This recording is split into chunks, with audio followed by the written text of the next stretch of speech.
Congratulations to the LA Lakers, who are your 2019-2020 NBA champions, as LA take the Game 6 win, 106-93 over the Heat, winning the series 4-2, a 17th NBA championship for the Lakers, 4 rings and 4 final MVPs for one LeBron James, earning that respect that he talked about post-game with a bit of a mic drop moment there. Importantly, JaVale McGee has his 3rd ring and Quinn Cook has his 2nd ring.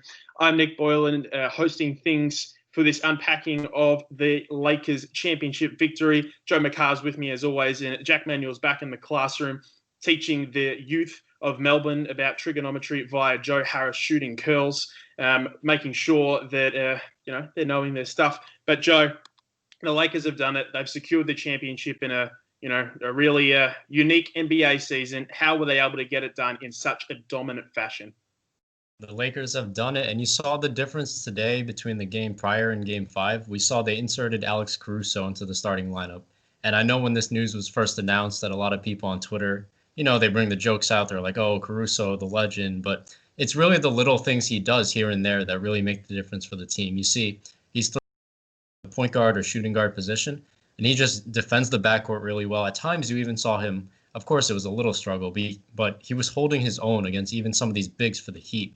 So his defensive versatility, his ability to create open shots for others, his playmaking ability, his on-ball defense, as I mentioned, his off-ball defense is also to be mentioned. He's a good rebounder for a point guard. So this is all stuff that doesn't go under the radar. And if we notice Miami's problems, they kind of stem from the offensive side of the ball. So towards the end of the third, when I was like, why is this such a blowout?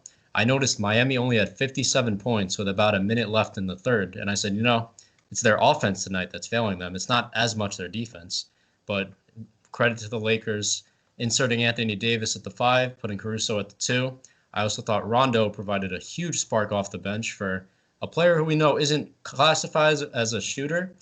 Boy, you'd think he majored in English with all those layups. And on top of that, just getting it done from behind the arc. Playoff Rondo at its finest. And of course, we know how dominant LeBron James has been, ignoring father time. 17th year, I know we say that a lot, but it truly is incredible how he still seems to be in his prime, taking great care of his body, encouraging his teammates to do the same. And those were the keys to the Lakers getting the win. So, Nick, I need to ask you, what went wrong for the Heat today? What are the reasons they couldn't force a Game 7? It's a pretty long list. It's hard to talk about what went right for Miami, really, from the start of the game.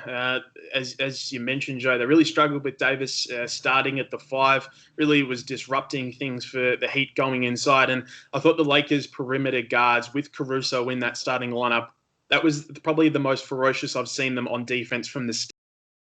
And it really set the tone and made things hard for Miami. And it really made things quite often at stages that they looked quite tentative on the offensive end, really not sure whether they were passing up drives inside because they were wary of the presence of Davis, and forced into some tough shots on the outside and trying to take a lot of jump shots where they really struggled. They only went 10 of 28 from deep tonight.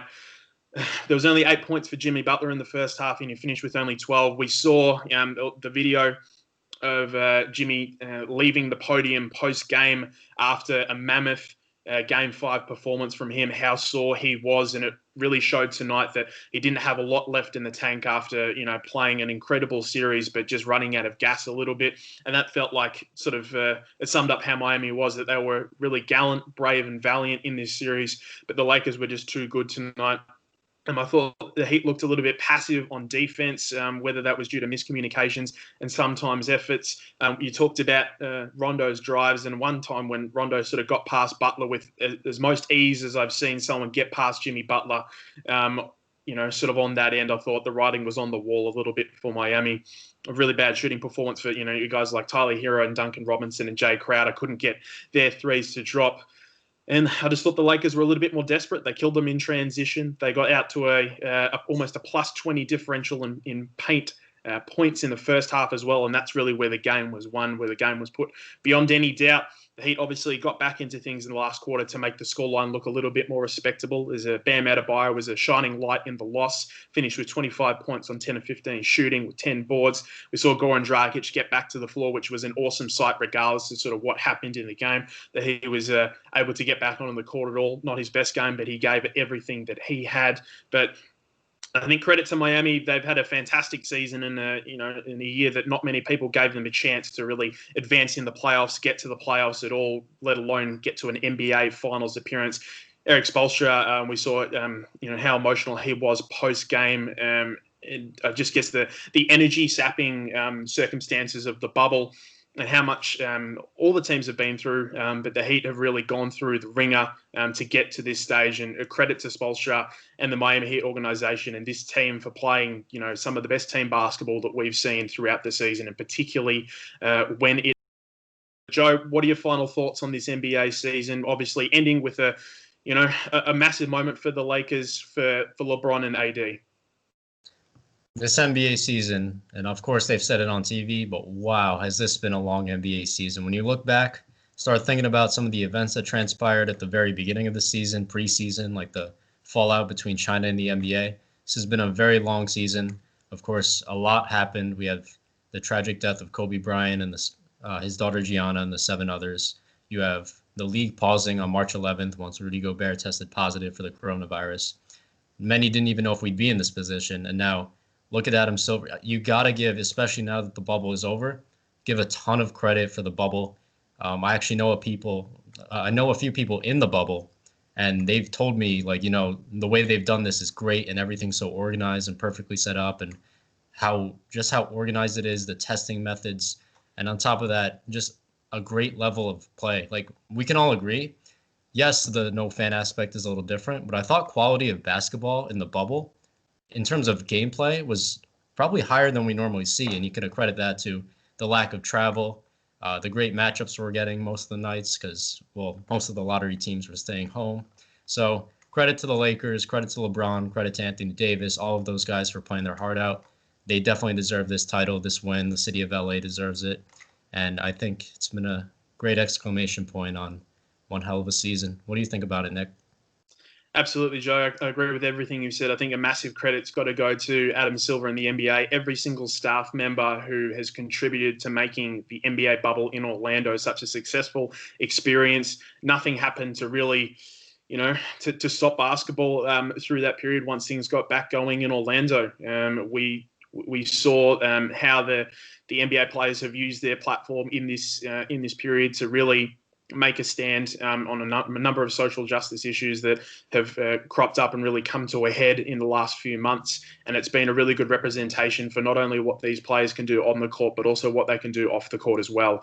A massive credit to every staff member who in Orlando who's made, while a lot of things have changed this year and we're struggling for normalcy, the NBA going ahead in the fashion that it has provided a little bit of stability and normalcy. Personally, in my life, where at least when everything's going on outside, at least we've got some basketball to tune into, and as you said, some fantastic basketball at that. So that's the end of this season, but don't worry, OTG basketball is going to be back with everything that's going to be happening in the off season. What will the Lakers do in their off season? They're going to add some more pieces to go back to back. We expect Miami to be thereabouts again. Will they add another star to pair with Jimmy Butler and Bam Adebayo to potentially go one step further next year? Whatever happens, we are going to be covering it here on OTG Basketball with everything from articles on our website, from podcasts like this, and more video content on our YouTube channel. So thanks to Joe McCarr for joining me through these recaps throughout the postseason. It's been a fantastic time doing it for you guys at home. We'll see you soon.